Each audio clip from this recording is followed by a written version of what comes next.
Welcome back.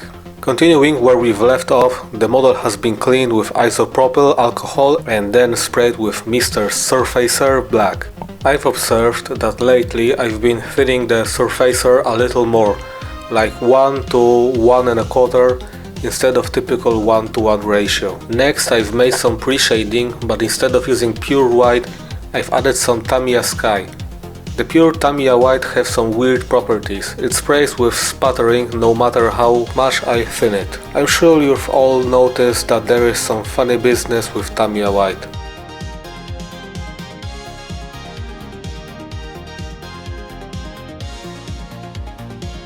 And this is how the tractor looks right now. Next step is camo painting with base colors. You remember how I failed miserably with AK paints in airbrush?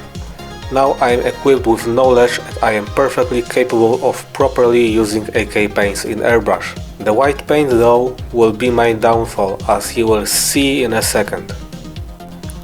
AK thinner, AK flow improver, AK drying retarder. Yeah, let's start the alchemy and start painting. I wanted to try out painting the camouflage with masks, so in the first place I've painted dark green spots. Then I've prepared the masks, white masking tape, drawn the shapes with pencil. Then I've cut it out with hobby blade. And then I put the mask on the model. With the mask applied, I've painted the model with 4BO color. After removing the mask, I've decided that the camo looks like shit, so I've repainted the whole model again with 4BO color and painted the camo pattern by hand using the brush. Couple heavily diluted coats will give proper opaque camo pattern. Now the model is being sealed with gloss varnish to give a smooth surface for decals. But first I need to find some cool decals, so I open my box of decals from completed models looking for something interesting. And I think I'll use those red stars with the symbol of oppression taken from the Trumpeter KV2 model. I'll also take a few numbers from the T90A, as well as the Guardia emblem from the KV122. I've applied the selected decals to the model, setting them with Tamiya Mark V Strong as usual. Spoiler alert, all those decals will go to waste. And why would it go to waste? Because you're about to witness one of my biggest mistakes and time waste I've ever had in my modeling journey. I wanted the model to be a winter camo model, like the tractor had two-tone green camouflage and then before the winter it was hastily painted with winter camo, and then after the winter the white camo peeled off to show the original green two-tone camo. I'll put a timestamp or something on the video to show you where to skip if you don't want to watch the sunken cost fallacy cope with my painting and just want to resume watching the actual progress. So, I've coated the model with chipping fluid. Then I started painting the model with heavily diluted AK white paint. After that I've activated the chipping fluid layer with water and begin to chip the paint. As we know, the AK paints are water based and can be thinned out with water. And it happens here as the paints begin to roll out and stick with it together, forming a goo or something. This is the moment I've learned that Tamiya paints works much better with chipping fluid due to them being based on alcohol. But I've doubled down and prepared the second layer. And surprisingly, the second layer is also coming off in flakes. I was seriously regretting the decision with winter camo as I really like the two-tone green paint, but due to my stubborn nature I've continued. I tried to salvage it with white enamel paint. I've coated the model with white enamel and then blended it with enamel thinner. And the final nail to the coffin. I was feeling fancy and wanted to try out the dot filter technique I've seen on YouTube. You know, that one where modelers paints small dots with enamels or oil paints on the model and then blend them with white spirit or something. And modelers use all kinds of crazy colors. I've once seen some guy using purple and it looks very good. So experimenting with my enamels, I tried for the first time this method. I've covered the whole model with different kind of enamel color dots and then started blending, and oh my god, it came out so bad. No, no, no, no.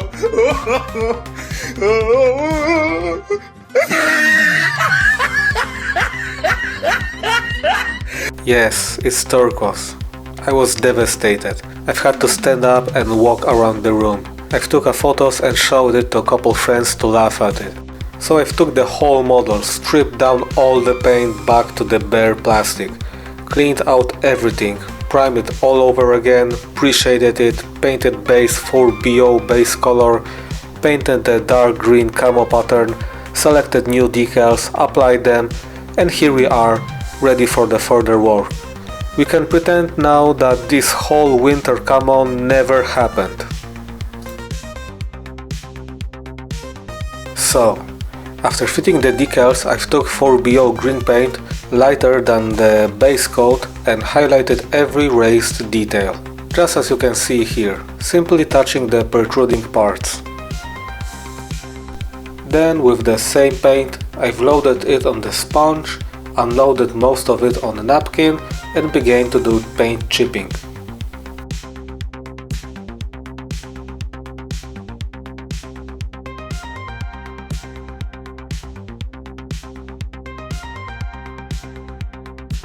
Sticking with the AK Paints only theme, I picked up this rust set to choose the right tone for filling the largest chips, giving them the look of corroded steel. I think this might be my favorite part of model painting. I really enjoy the technique of creating three-dimensional paint chips. It feels almost therapeutic.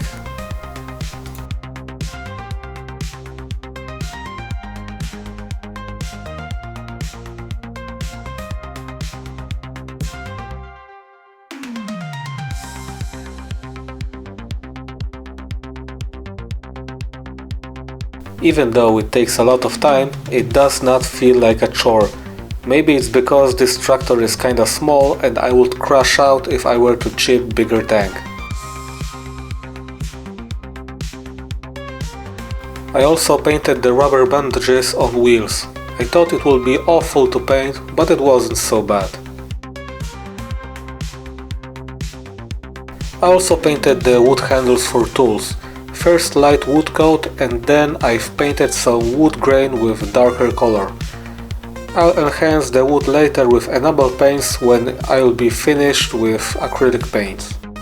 Yes, I forgot about shovel and I had to come back to it later. Now it's time for the leather padding to become actual leather. So, brown base color, then lighter red-brown color, and then light tan color on the edges. In a minute you will see that I've enhanced it with enamel paint. I've seen this type of leather painting in some random YouTube short about painting Warhammer Space Marines gun holster.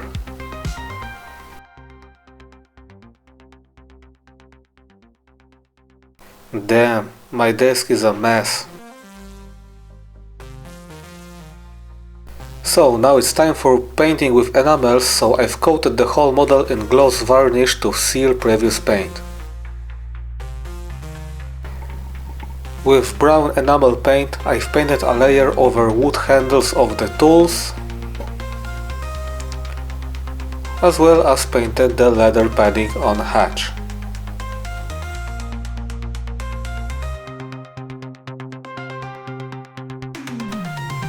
Also with dark enamel paint I've painted some stains and forced contrast, spreading paint near hatches and then blending it with enamel thinner. As usual, I've painted the rust enamel paints, both light and darker tones, over the chips and blended it to enhance rusty paint chips.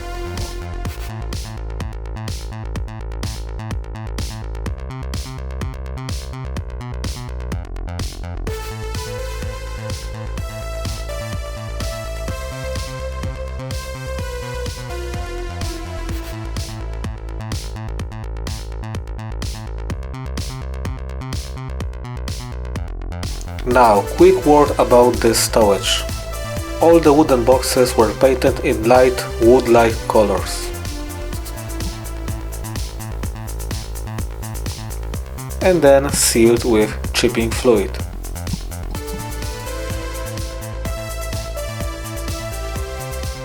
Next, wooden boxes were painted in different colors like seen here.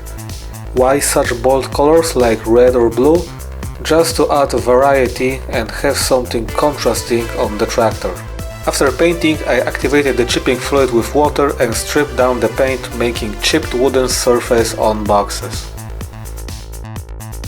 The barrel received similar treatment. It was painted in rust, then painted in blue and then chipped.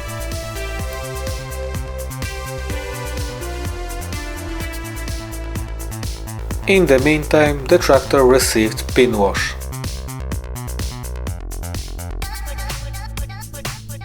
The cargo was loaded and the door was closed. Time for the last step, that is modifying the tractor. With enamel buff paint I painted the dust residue. Then blended it with enamel thinner.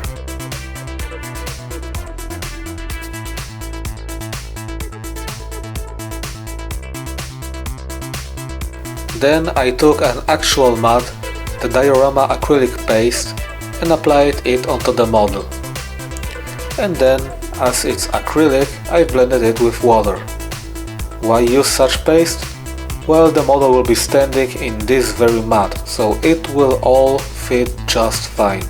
So I took a balsa wood, cut the shape, and then cut the styropian and proceed to glue the balsa wood to styropian.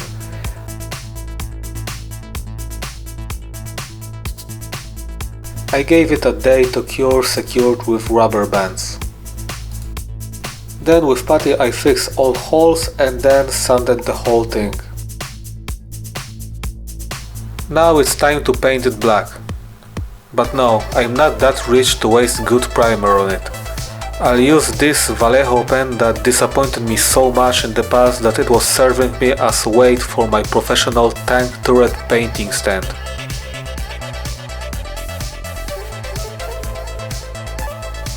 I just pour it into a cup and paint it with brush. It works surprisingly good for this application. The black box is painted, so now I apply white diorama paste on the top.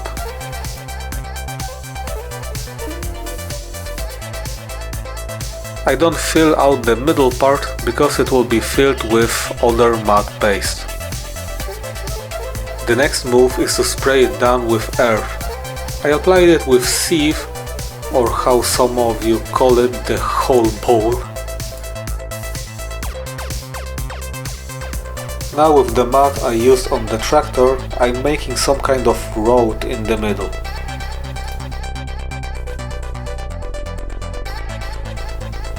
I also test fit it to secure it in place properly.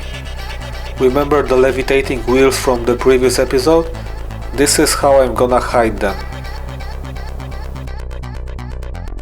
Next step is to apply grass on the sides. My grass applicator is another glorious Chinese piece of equipment. Also, I planted some plants with help of Vicol glue. Vicol is PVA glue and it will turn transparent after curing.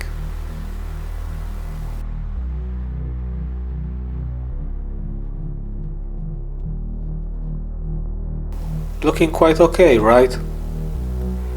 Yeah, let's just paint it all black, because why not?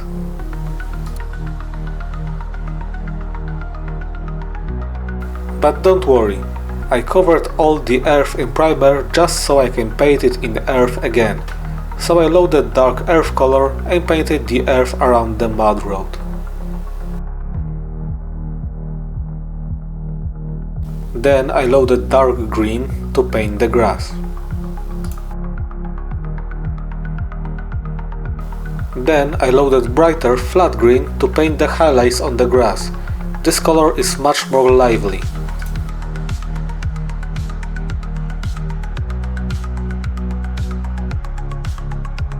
We are almost finished with our mental gymnastics. The tractor landed on the ground and we only need one more detail. Glass bottle.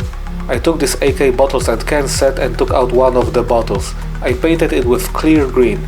I should have totally painted it before cutting it off the sprue. After painting, I applied decal with bottle label. Now I just need to place it and we are done. Overall, it was a nice kit and I enjoyed it very much. I think the size of this model definitely helps, because if it was any bigger, my ADHD ass would get exhausted. I had massive failure with the winter camo thing, so yeah, I still don't have any white tank in my collection. The figures looks kinda uncanny, but yeah, I'm still learning how to properly paint skin, and I won't be showing painting figures until I acquire any reasonable skill set for it. The stand with terrain, yeah, it is what it is. I don't have much tools for diorama crafting, and this kind of simple terrain is my peak at the moment. I know it's not much, but I hope to improve with time. I definitely recommend this set, especially if you like models of unusual, less known and not so common vehicles. It is an artillery tractor after all, so you can also get some howitzer for it and connect it to tow hook. The possibilities are almost limitless. Okay, what's next? Well, I'm not entirely sure. I've started building one model of an anti-aircraft set, also by Trumpeter, but at the same time I want to start working on a tank that would break the pattern I've had here on the channel. It will be a Western vehicle and a kit made by a company other than Trumpeter. One of these two models will be the next one I will show here. So, see you soon!